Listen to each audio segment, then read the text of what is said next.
Bang, film Pesta Babi gimana? Di beberapa daerah kok dilarang aparat? Masa sih? Tapi ya bagus lah, saya dukung aparat itu.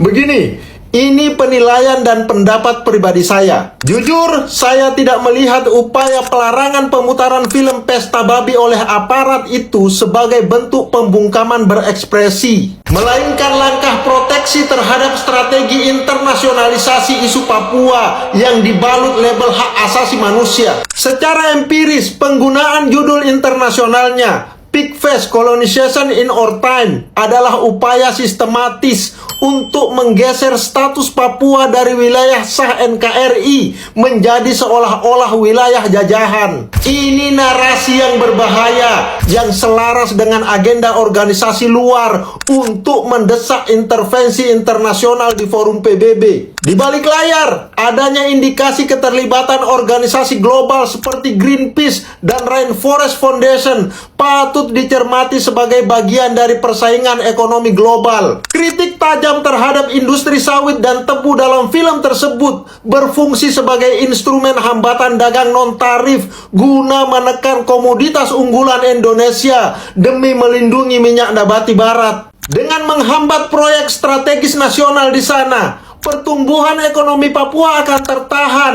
yang secara sosiologis justru akan terus memelihara bara ketidakpuasan masyarakat lokal. Metode yang mereka gunakan ini sangat rapi dengan memanfaatkan LSM lokal sebagai proksi informasi. Kemudian, indikasi adanya aliran dana lembaga donor asing di sini.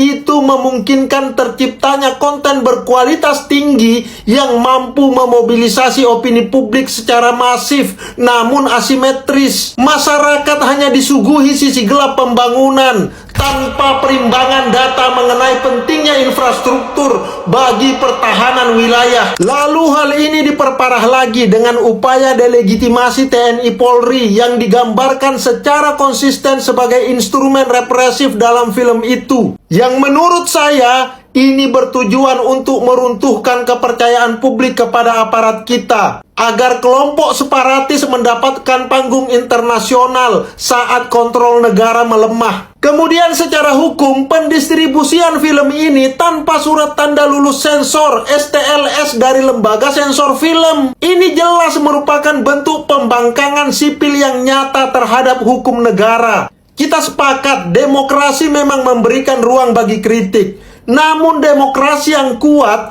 harus berpijak pada kedaulatan informasi dan kepatuhan hukum. Membiarkan konten provokatif yang terindikasi didanai asing beredar tanpa koridor regulasi hanya akan meruntuhkan wibawa hukum nasional kita dan membuka celah bagi strategi divide and conquer yang mengancam integrasi bangsa. Jadi itu alasan saya sangat setuju jika film itu dilarang. Bahaya buat negara dan bangsa ini. Begitu kira-kira. Thank you.